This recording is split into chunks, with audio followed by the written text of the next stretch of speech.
The iPhone 12 is finally here. I mean, it took long enough.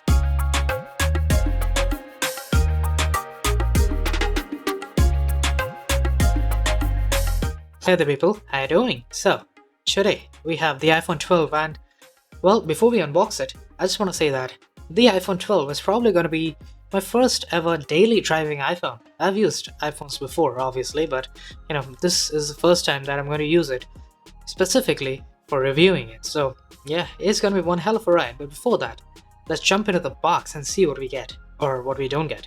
And there we have it, the iPhone 12 box. And yeah, it is. It's just tiny. I mean, wow. And it's almost crazy that the iPhone 12's box is about half the size of any of the previous year iPhone boxes. And well, there's a very good reason for it, as many of you already know. So yes, let's just rip that peel and open it right up, greeted by the iPhone 12. And yes, I did get the black one. Glossy black, I know, it's gonna screw me over time and time again, I know, but I'm just a fan of the black, what can I say? But next up, we have the cable.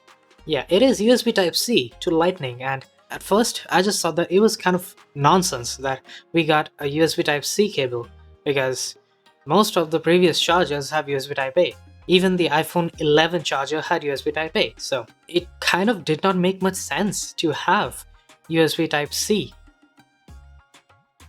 We're gonna set it aside as usual and move on to the last thing that we get, the paperwork.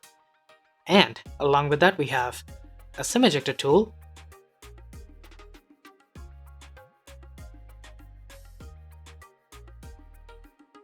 and finally an Apple sticker. I mean, if anything, I would have at least wanted the black Apple sticker to accompany the black iPhones. Okay, now for the iPhone. We did set it aside earlier, but now we have it, and let's peel that single piece of paper that we have on top of it. And I mean, to an extent the peel was kinda nice, but I think this is basically the most bare bones that Apple could have gotten the iPhone 12 unboxing experience to be, because wow, it was crazy.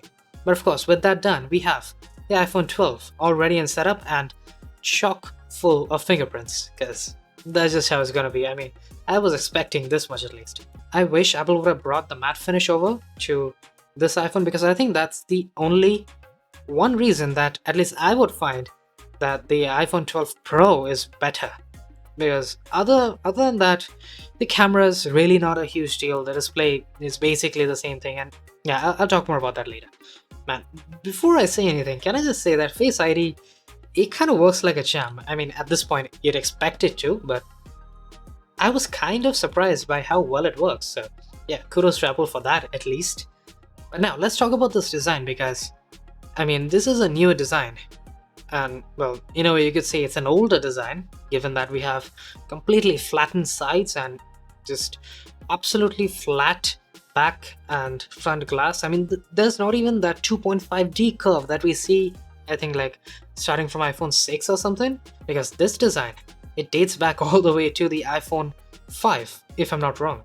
And well, to be honest, I love it. I absolutely adore that we have such a new take on the design, and it basically differentiates the iPhones from a lot of other smartphones out there. Plus, it is just so insanely easy to grip in the hand. I mean, man, I know some people might not like it because the corners are somewhat sharper, the edges especially, so some might not really like this design, but I sure do. Right, now what about the display? Because I think that, hands down, the iPhone 12's display is like the biggest upgrade over its predecessor, the iPhone 11. Because if you guys remember, the iPhone 11, it had a very below average display, is how I would ideally like to put it, because that thing had an LCD panel. I mean, come on, LCD, a very low res, like 720p-ish resolution, and it just wasn't good. And so now in the iPhone 12, we have the Super Retina XDR OLED display, basically the same thing that we have in the iPhone 12 Pro and Pro Max. So yeah, flagship level displays basically. And yeah, obviously the name is very long and kind of weird, but yeah, that doesn't change the fact that this display looks fantastic.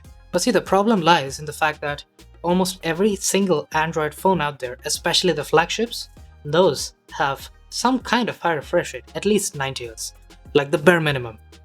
Most of them, like say the Note 20 Ultra or even the S20 series, OnePlus, they all have 120 Hz. But in the case of the iPhone 12 series, all of them, both the 12 and the 12 Pros, well, they are stuck at 60 Hz, which kinda, it seems ancient at this point because almost every single phone out there has some kind of high refresh rate and these don't. And noticeably, at least like initially after switching from the Note 20 Ultra, it feels very slow and basically not as smooth and buttery as 120 Hz over there. I mean, that's just how it is, that's just how it goes. But now, whether or not I will be able to get used to it and how it'll fare over time, I'll talk more about that in the full review after I've had my full taste of the 60 Hz, which is, I don't know, it's eye-searingly less in terms of just the refresh rate. But yeah, it still looks amazing. Now, what about the cameras? It's a bit of a mixed bag because in terms of the hardware, we have no upgrades. It's the same 12 megapixel main camera and the 12 megapixel ultra wide, along with, I believe, another 12 megapixel front facing camera. But the difference between the iPhone 11 and iPhone 12 lies in the software because now it has taken a number of leaps forward. Because if you remember, the iPhone 11, it had night mode and deep fusion. Both were very good and they worked amazingly well, but they were limited to the main camera. In the iPhone 12 series, we have that in all of them, both deep fusion and night mode. So that means that whatever the lighting conditions, whether crazy lighting with Smart HDR or indoors slightly low light with diffusion or night mode, you can use all of your cameras and still get just fantastic results. Now, how fantastic? That remains to be seen, of course. A number of comparisons, as you know, will come out very soon enough, so yes, I will be comparing it to all of the phones out there, the Note 20 Ultra, OnePlus, maybe even the S20. But yeah, we'll see how it fares against all of them because, as a matter of fact, Samsung does have all of these features like night mode in all of their cameras. It's very similar now, so I'd like to see how it actually fares against them. And now, the one thing that Apple just does better than anyone else out there is performance, because we have the Apple A14 Bionic and it's just bonkers powerful, as you already know. Apple chipsets, they are incredible in every sense of the word. Because think about it, all of the Android phones, they have the flagship Snapdragon 865 or 865 Plus. It's a 7nm based chipset and yeah, it is fairly cutting edge, but this one with the A14 Bionic, it's based off of a 5nm architecture, which means more performance and even more efficiency. That's amazing. And that's over the previous chipsets, which, as a matter of fact, are actually more powerful than any other Android phones yet. So this one being better than the A13, that's just wow. But you see, the problem is with such a powerful chipset, you'd expect that you should have a higher refresh rate and the buttery smoothness that this chipset can power. But the problem is we do not have anything of that sort, which, well, it kind of makes the iPhone's chipset not really being able to use all of that power. That's just how I feel, at least. But yeah, we'll see how it fares. And battery life is one thing that I'm very sure will be impressive on the iPhone 12 because it has a more power efficient chipset and it has a very less power consuming display overall. So yeah, it's gonna be a good battery life. That's what I think. I'll obviously let you know my experience with it in the full review, but yeah, I'm gonna see how this fares because this experience is gonna be kind of new to me, to be honest. So yeah, it'll be a fun ride, to be honest. And yeah, this is it for today. I hope you guys enjoyed, and if you did, hit that like button, subscribe if you haven't already, and I will be seeing you guys later. Cheers.